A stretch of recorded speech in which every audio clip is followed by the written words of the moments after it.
Shalom Bapak Ibu yang dikasih Tuhan, kita bertemu lagi dalam pembahasan satu tema minggu ini, yaitu Son of God, ya, anak Allah.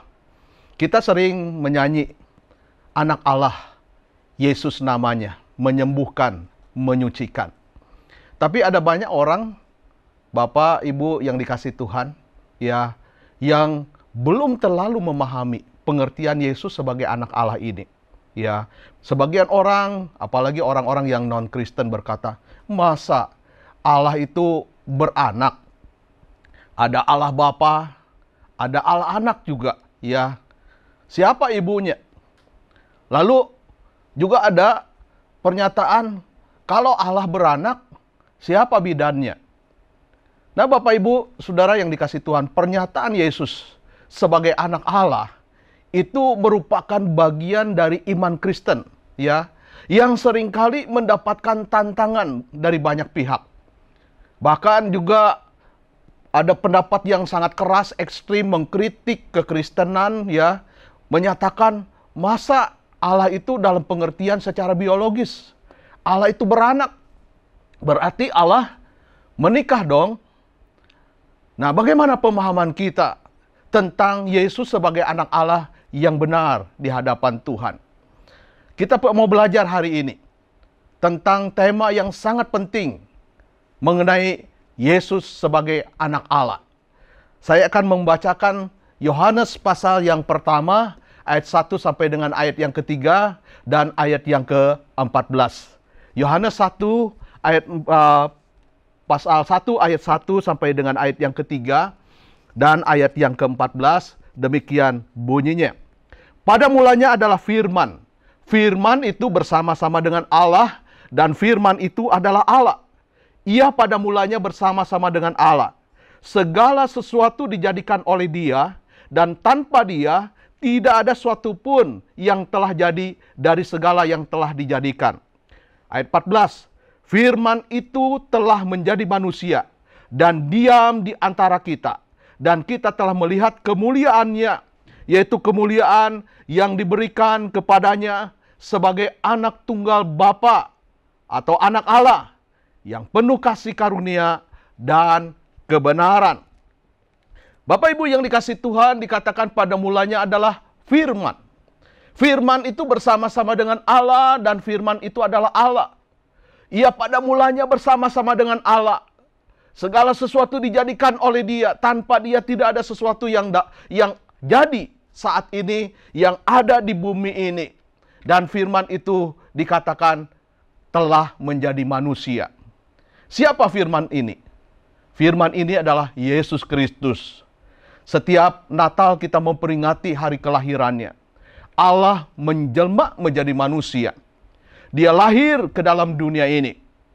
Nah, pemahamannya, saudara, pengertiannya yang benar, Allah itu menjelma menjadi manusia. Kapan Dia menjadi anak Allah? Sebutan gelar anak Allah ini, kita melihat istilah atau gelar anak Allah ini artinya secara ontologis adalah sehakikat dengan Allah. Jadi Yesus itu adalah Allah yang ada dari sejak kekekalan. Sebelum segala sesuatu ada dan sampai kekekalan nanti, Dia adalah Allah. Dia sehakikat dengan Allah Bapa maupun Allah Roh Kudus. Jangan berpikir bahwa anak Allah berarti Yesus itu lebih rendah kedudukannya daripada Allah Bapa dan Allah Roh Kudus. Ada pemahaman yang lebih jauh lagi. Allah Tritunggal itu dipahami secara keliru. Karena ada Allah Anak, maka ada Allah Bapa, ada Allah Ibu, ada Allah Anak. Ini pemahaman yang sangat berbeda dan sangat bertentangan dengan iman kita, iman Kristen. Mereka berkata bahwa Allah Ibu itu adalah Santa Maria. Saudaraku yang dikasih Tuhan, ini pemahaman yang salah. Bahkan ada yang mengatakan bahwa Yesus itu ketika Dia lahir ke dalam dunia ini, Dialah anak Allah. Jadi sebelumnya Dia bukan anak Allah. Makanya jangan mengucapkan selamat hari Natal kepada orang Kristen. Karena itu adalah suatu hal yang bertentangan dengan iman mereka. Masa manusia mempercayai bahwa ada manusia yang jadi Allah pada saat lahir ke dalam dunia ini. Allah beranaka. Saudara, firman Tuhan tadi mengatakan, Yesus itu sudah ada dari sejak kekekalan. Jadi prainkarnasi, sebelum dia menjelma menjadi manusia, dia sudah ada. Ini hanyalah sebuah istilah. Ini hanyalah sebuah gelar. Yesus adalah Allah, menjelma menjadi manusia. Pada hakikatnya dia adalah Allah. Ini hanya sebuah istilah saja, saudara ya. Ibarat anak buah. Seorang kepala di perusahaan, di kantor punya anak buah. Anak buah ini bukan anak yang lahir dari kepala itu. Kepala kantor itu, kepala perusahaan itu. Ada istilah juga anak kunci.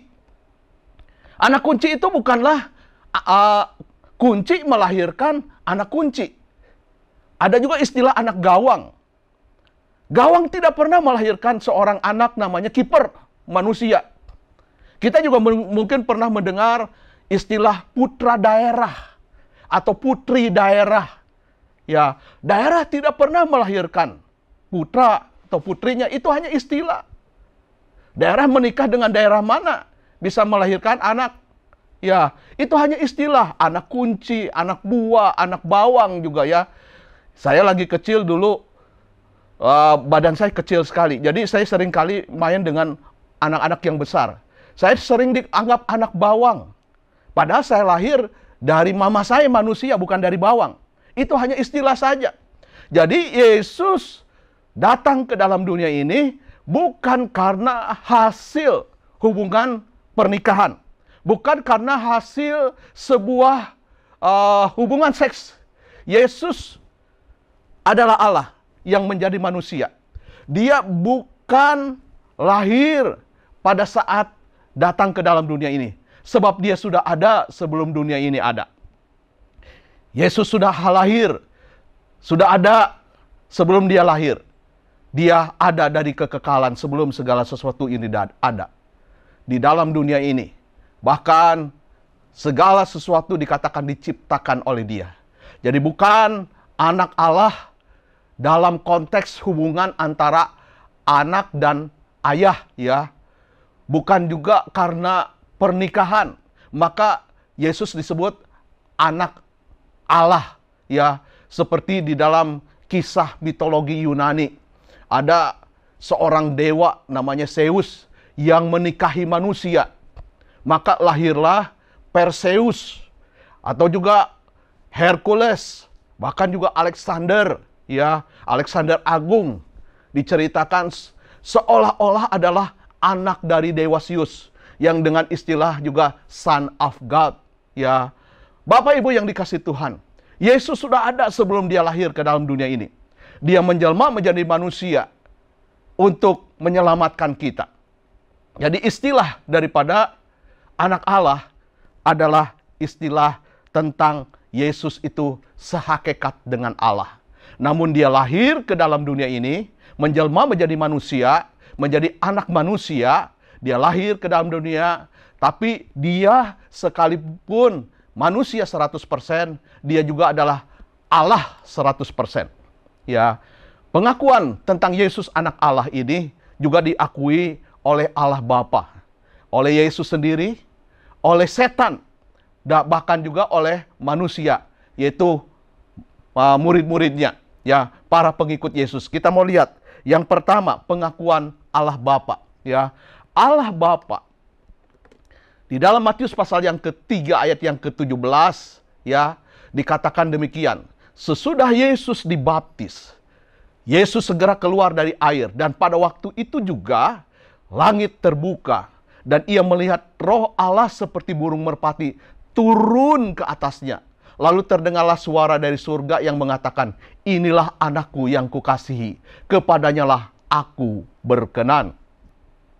Bapak Ibu Saudara, Allah Bapa mengakui Yesus yang datang ke dalam dunia ini sebagai anak Allah. Sehingga dia sendiri yang mengatakan, inilah anakku yang kukasihi, kepadanya lah aku berkenan. Di Di dalam Yohanes pasal 3 ayat yang ke-16 juga dikatakan, karena begitu besar kasih Allah akan dunia ini, sehingga ia mengaruniakan anaknya yang tunggal, supaya setiap orang yang percaya kepadanya tidak binasa, melainkan beroleh hidup yang kekal. Saudara, Allah Bapa sendiri mengakui Yesus adalah anak Allah. Anak Allah dalam pengertian sehakikat dengan Allah, sejajar dengan Allah Bapa dan Allah Roh Kudus. Dia tidak lebih rendah daripada Allah Bapa. Allah Bapa sendiri mengakuinya demikian. Yang kedua, pengakuan daripada Yesus sendiri. Yesus mengakui bahwa dirinya adalah anak Allah. Dirinya adalah Allah yang turun ke dalam dunia ini. Pada waktu Yesus dihakimi oleh para pemimpin Yahudi, Imam Agung atau Imam Besar memerintahkan Yesus berkata demikian, demi Allah yang hidup, katakanlah kepada kami, apakah engkau Mesias, anak Allah, atau tidak? Engkau telah mengatakan, engkau adalah anak Allah. Lalu Yesus menjawab, akan tetapi aku berkata kepadamu, mulai sekarang kamu akan melihat anak manusia duduk di sebelah kanan yang Maha Kudus dan datang di atas awan-awan di langit. Lalu para pemimpin Yahudi ini merespon dengan menuduh Yesus telah menghujat Allah karena dia berkata, menganggap dirinya sebagai Allah. Kemudian di hadapan Pontius Pilatus, orang-orang Yahudi ini berkata, kami mempunyai hukum, dan menurut hukum itu ia harus dihukum mati, sebab dia menganggap dirinya sebagai anak Allah. Saudara, mengapa Yesus mengklaim sebagai anak Allah dianggap penghujatan dan layak dihukum mati? Para pemimpin agama Yahudi itu mengerti apa yang dimaksud Yesus dengan ungkapan anak Allah, yaitu dia sehakikat dengan Allah. Naturnya itu sama dengan Allah. Nah, klaim inilah, saudara, yang dianggap saudara menghujat Allah. Yesus menyamakan dirinya menjadi sama dengan Allah. Dan penghujatan ini berakibat Yesus dituntut hukuman mati sesuai dengan hukum Taurat. Imamat 24 ayat yang ke-15. Bahwa setiap orang yang menganggap dirinya sebagai Allah, dia menghujat Allah dan hukumannya adalah hukuman mati. Dalam Yohanes 10 ayat yang ke-30 juga dikatakan, saudara, Yesus sendiri berkata, aku dan Bapa adalah satu. Jadi, dia benar-benar mengakui bahwa dia ini anak Allah. Dia adalah Allah, sehakikat dengan Allah. Jadi istilah anak Allah ini hanyalah istilah saja. Gelar yang disandang oleh Yesus bahwa dia benar-benar adalah Allah yang sejati. Yang turun ke dalam dunia ini menjadi manusia dan menjadi Mesias atau juru selamat dunia supaya kita dapat diselamatkan. Yang ketiga, kita melihat pengakuan dari setan. Setan mengakui, saudara, bahwa Yesus adalah anak Allah. Di dalam Matius pasal 8 ayat 28-29 disebutkan, setibanya di seberang, yaitu di daerah orang Gadara, datanglah dari pekuburan dua orang yang kerasukan setan menemui Yesus. Mereka sangat berbahaya, sehingga tidak seorang pun yang berani melalui jalan itu. Dan mereka itu pun berteriak, katanya, apa urusanmu dengan kami, hai anak Allah? Adakah engkau kemari untuk menyiksa kami sebelum waktunya? Nah, Bapak Ibu, saudara yang dikasihi Tuhan, kita melihat di sini. Setan pun juga mengakui Yesus itu adalah anak Allah. Bahkan setan takut. Belum tiba saatnya dia akan dihukum oleh Allah. Belum tiba saatnya dia mengalami siksaan. Makanya dia berkata, adakah engkau kemari untuk menyiksa kami sebelum waktunya? Setan gemetar terhadap Yesus. Karena Yesus adalah Allah dengan gelar anak Allah. Saudara, yang keempat kita melihat bahwa Yesus juga diakui oleh manusia. Pengakuan ini muncul dari diri seorang namanya Petrus. Petrus, saudaraku yang dikasihi Tuhan, satu kali ditanya oleh Yesus di hadapan murid-murid yang lain. Yesus bertanya kepada mereka, apa katamu? "Siapakah aku ini?" Dan Petrus menjawab, "Engkau adalah Mesias, Anak Allah yang hidup." Pengakuan tentang Anak Allah yang hidup dikatakan. Bukan Allah yang mati, tapi Allah yang hidup. Yang kedua, pengakuan daripada Rasul Paulus. Di dalam Roma 1 ayat 3 dan 4, ya, Rasul Paulus mencatat di dalam surat ini tentang anaknya, yaitu tentang Yesus, yang menurut daging diperanakan dari keturunan Daud, dan menurut Roh Kekudusan dinyatakan oleh kebangkitannya dari antara orang mati, bahwa ia adalah Anak Allah yang berkuasa, Yesus Kristus Tuhan kita. Dikatakan Yesus menurut daging diperanakan dari keturunan Daud, dan menurut Roh Kekudusan telah dibangkitkan dari antara orang mati. Dia adalah Anak Allah yang berkuasa. Siapa yang berkuasa di dalam dunia ini, saudara, yang maha kuasa selain Allah?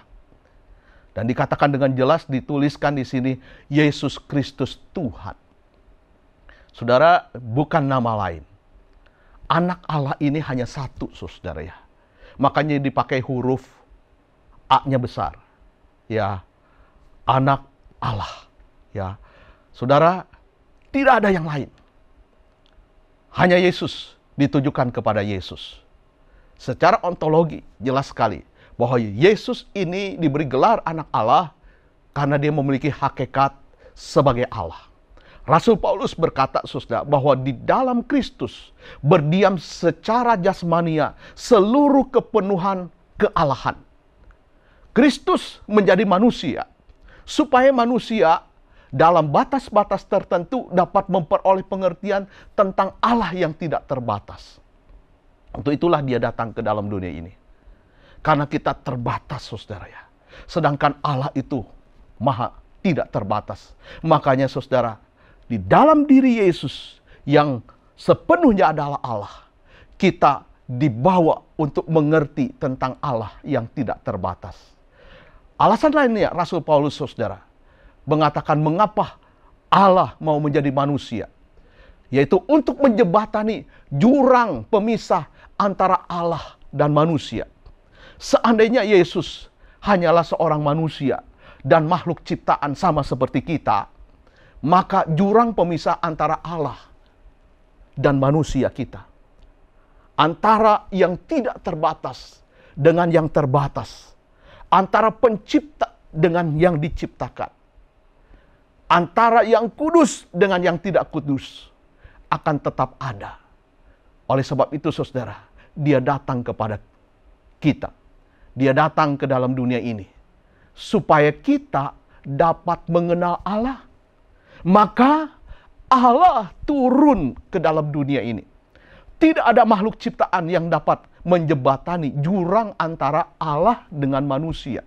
Seperti halnya segumpal tanah liat tidak dapat mengerti atau mencapai taraf apa yang dipikirkan tentang sang penjunan. Karena kasih, Allah turun ke dunia ini kepada kita, sehingga dia membuka jalan supaya semua orang dapat mengenal Allah. Kita bersyukur kepada Tuhan, saudara, ya. Yesus rela datang ke dalam dunia ini, menjelma menjadi manusia.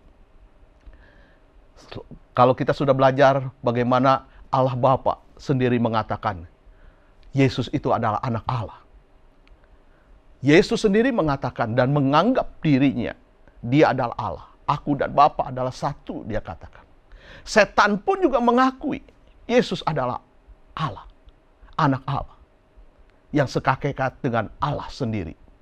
Dan rasul-rasul, ya, Petrus maupun Rasul Paulus sungguh-sungguh mengakui, saudara, ya, bahwa Yesus yang mati di kayu salib dan bangkit kembali lalu naik ke surga sebagai anak Allah yang berkuasa. Bagaimana dengan gereja Tuhan pada saat ini? Gereja Tuhan pada saat ini, saudara, mengakui, dan kita selalu mengatakan, saudara, pengakuan iman rasuli, ya. Pernyataan Yesus sebagai anak Allah ini, saudara, ya, ini merupakan bagian daripada iman Kristen yang selalu kita ucapkan setiap hari Minggu. Dalam pengakuan iman rasuli ini, saudara, tertulis ya, aku percaya kepada Allah Bapa yang Maha Kuasa, Halik langit dan bumi. Nah, ini membahas poin tentang Allah Bapa. Nah, selanjutnya tentang Yesus Kristus. Dan kepada Yesus Kristus, anaknya, ya, anak siapa? Anak Allah yang tunggal, Tuhan kita, yang dikandung oleh Roh Kudus, lahir dari anak darah Maria, yang menderita sengsara di bawah pemerintahan Pontius Pilatus, disalibkan, mati, dan dikuburkan, turun ke dalam kerajaan maut, pada hari yang ketiga bangkit pula dari antara orang mati, naik ke surga, duduk di sebelah kanan Allah, Bapa yang Maha Kuasa, dan akan datang dari sana untuk menghakimi orang yang hidup dan yang mati. Dan seterusnya, saudara, dibahas tentang Roh Kudus, tentang gereja, tentang kebangkitan orang mati, tentang hidup yang kekal, saudara ya. Kita stop sampai di sini, saudara ya. Dikatakan dalam pengakuan iman rasuli ini. Ini merupakan satu kredo atau syahadat dari orang-orang Kristen. Kita mengakui dalam bentuk pengakuan iman rasuli ini, saudara, mengakui Yesus sebagai anak tunggal Allah. Atau anak Allah yang hanya satu-satunya tunggal, saudara ya. Tuhan kita yang dikandung oleh Roh Kudus, dikatakan ya. Jadi bukan hasil pernikahan antara manusia dengan manusia. Ya, hasil hubungan seksual, saudara ya. Tapi saudara, Roh Kudus masuk ke dalam rahim Maria. Seorang anak darah, dikatakan. Kemudian dia menderita sengsara di bawah pemerintahan Pontius Pilatus. Dia disalibkan, dia mati dan bangkit kembali, saudara ya, pada hari yang ketiga. Naik ke surga, duduk di sebelah kanan Allah, Bapa yang Maha Kuasa. Saudara, tidak mungkin kalau manusia biasa, Yesus akan duduk di sebelah kanan Allah, Bapa yang Maha Kuasa. Saya pikir saudara, duduk di sebelah kanan Allah Bapa yang Maha Kuasa ini, saudara, menunjukkan bahwa inilah tempat yang paling terhormat. Tempat yang paling tertinggi, saudara ya. Biasanya kita mempersilahkan orang yang datang bertamu kepada kita dengan tangan kanan kita. Mari silahkan duduk dengan tangan kanan kita. Artinya kita menghormati dia. Duduk dia di sebelah kanan kita. Ya, duduklah di tempat yang terhormat. Yesus kenapa akan menduduki tempat yang terhormat dan tempat yang tertinggi di surga? Karena dia adalah Allah sendiri yang turun ke dalam dunia ini. Jadi istilah anak Allah ini, saudara, jangan dipikir sebagai pengertiannya secara biologis. Allah itu beranak, dia itu adalah hasil hubungan seks pernikahan antara Allah dengan manusia. Allah tidak mungkin beranak. Anak Allah hanyalah sebuah istilah saja. Seperti tadi saya katakan, anak kunci, ya, atau anak buah, atau anak gawang, saudara ya, itu hanya istilah saja. Bukan berarti, saudara, bahwa ini adalah suatu dalam arti sesungguhnya. Anak itu adalah harus dilahirkan. Tidak demikian, saudara ya. Sebab pada hakikatnya, ya, arti daripada anak Allah ini adalah Allah sejati yang turun ke dalam dunia ini menjadi manusia. Jadi, saudaraku yang dikasihi Tuhan, jika kita mengakui Yesus adalah anak Allah, maka kita sebagai anak-anak Allah, kita juga anak-anak Allah, saudara ya. Dalam arti, saudara, anak-anak Allah ini, saudara, bukan seperti Allah, ya. Kita hanya kecil. Kita diangkat sebagai anak-anak Allah, ya. Ini secara rohani. Beda dengan Yesus, saudara ya. Yesus adalah Allah sejati. Kita, saudaraku yang dikasihi Tuhan, karena memiliki hubungan dengan Yesus, karena memiliki hubungan dengan Allah, maka diberikan status sebagai anak-anak Allah. Ya, anak-anaknya banyak dan hurufnya kecil, saudara ya. Ini sebagai satu lambang hubungan intim, saudara ya. Hubungan saja. Sama seperti saudara, saya waktu di Bandung, ada anak-anak sekolah minggu yang sering main dengan anak-anak saya ketika masih kecil. Mereka datang ke rumah setiap minggu habis ibadah sekolah minggu. Dan anak-anak ini, saudara, beberapa panggil saya papa. Ya, panggil papa. Bahkan ada yang lucu ya. Satu anak itu panggil saya Papa Muse. Ya, jadi dia panggil Muse, saya pendeta. Ya, tapi juga dia panggil papa. Apakah anak ini anak saya? Bukan, saudara ya. Dia hanya ikut-ikutan saja memanggil saya papa, ya. Karena anak saya memanggil saya papanya. Jadi karena hubungan saja, saudara ya. Anak ini memanggil saya papa. Dan saya menganggap ini anak-anak rohani saya. Jadi sangat berbeda sekali, saudara ya.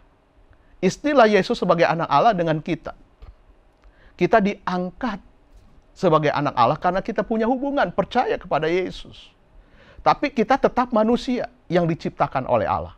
Berbeda dengan Yesus. Yesus adalah Allah sejati. Allah yang datang ke dalam dunia ini. Yang siap menolong kita. Sebab itu, mari kita menyerahkan segala pergumulan hidup kita kepadanya. Karena kita manusia ini lemah. Sedangkan Yesus itu Maha Kuasa. Dia tidak terbatas. Kita sangat terbatas. Penuh dengan kelemahan, penuh dengan kekurangan. Saudara, hari Senin kemarin ketika vaksin ya, yang kedua ya, saya belajar sesuatu. Saya merenungkan sesuatu. Ketika kami diatur sedemikian rupa oleh satpam di rumah sakit. Duduk sebelah sini ya. Kami ikut duduk di sebelah situ. Ya, walaupun tempatnya terbuka ya. Makin lama, makin siang, makin panas ya. Tapi kami harus ikut duduk di sebelah situ. Kemudian dia berkata, "Ayo baris." Kami semua baris ya.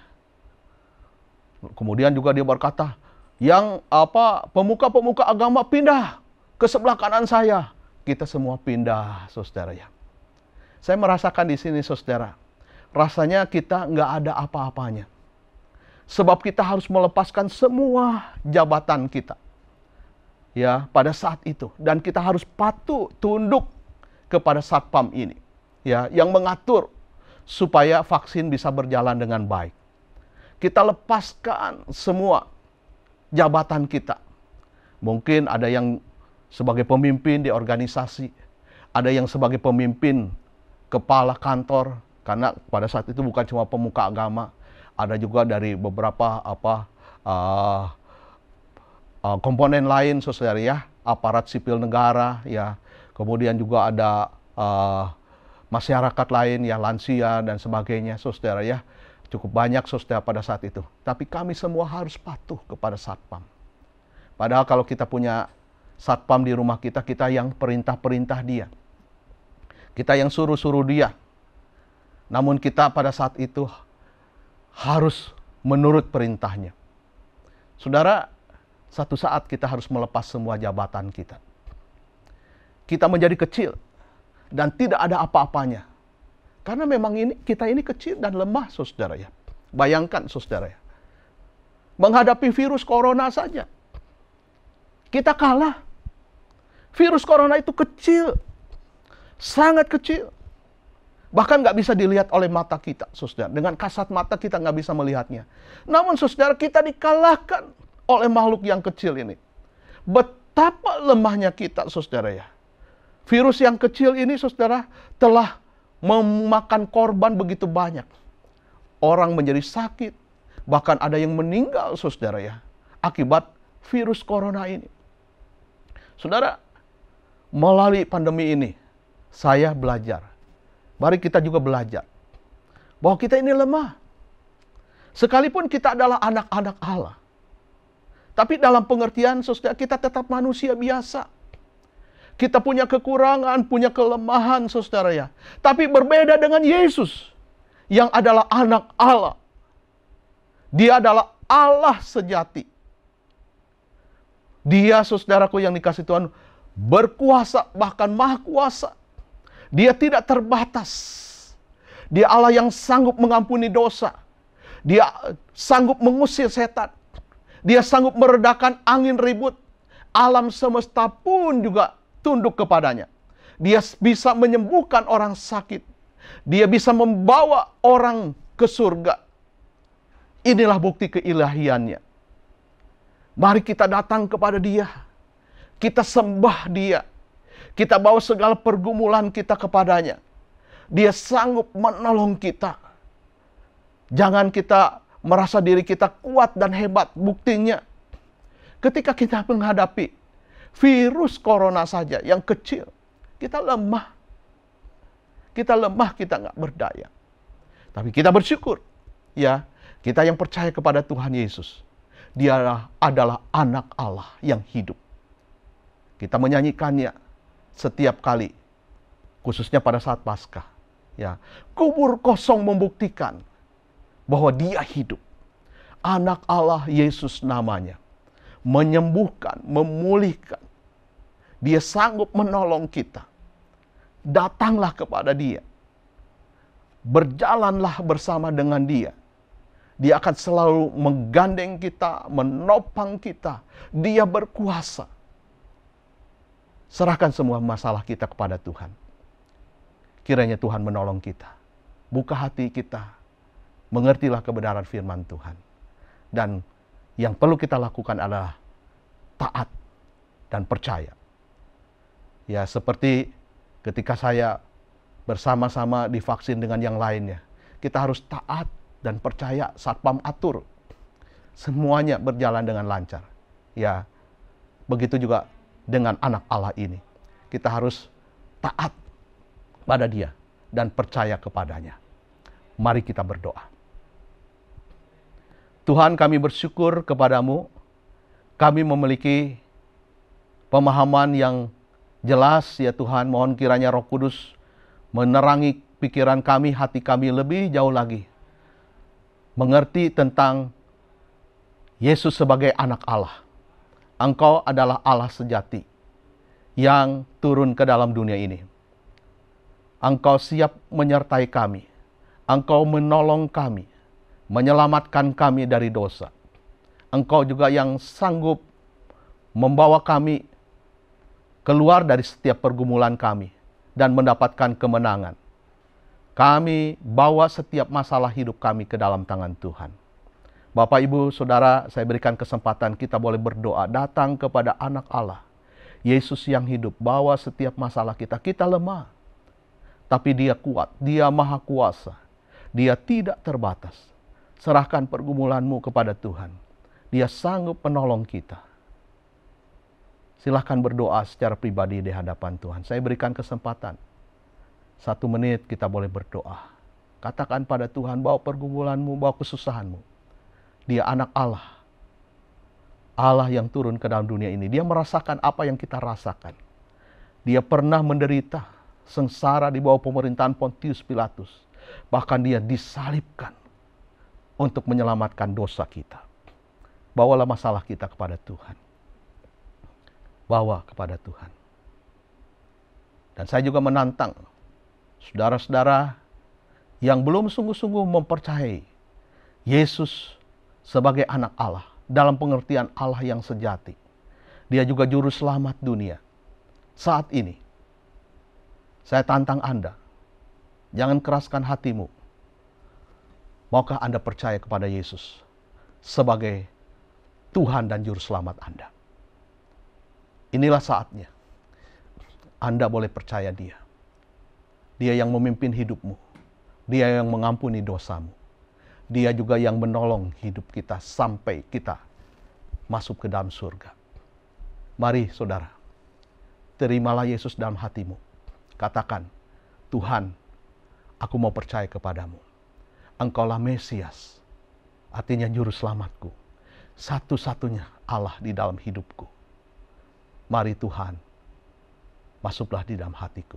Silakan Anda berdoa.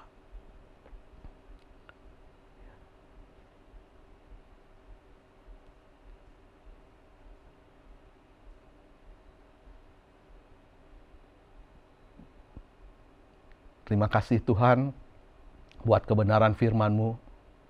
Terima kasih juga Tuhan sudah mendengar doa kami. Biarlah Tuhan yang memimpin hidup kami di hari-hari yang akan datang. Kami menjadi tenang karena Engkau anak Allah yang hidup, yang telah bangkit dari antara orang mati, akan memberi kemenangan di dalam kehidupan kami. Sampai kami berjumpa dengan Allah Bapa di surga. Terima kasih Tuhan, di dalam nama Tuhan Yesus kami mohon. Haleluya. Amin.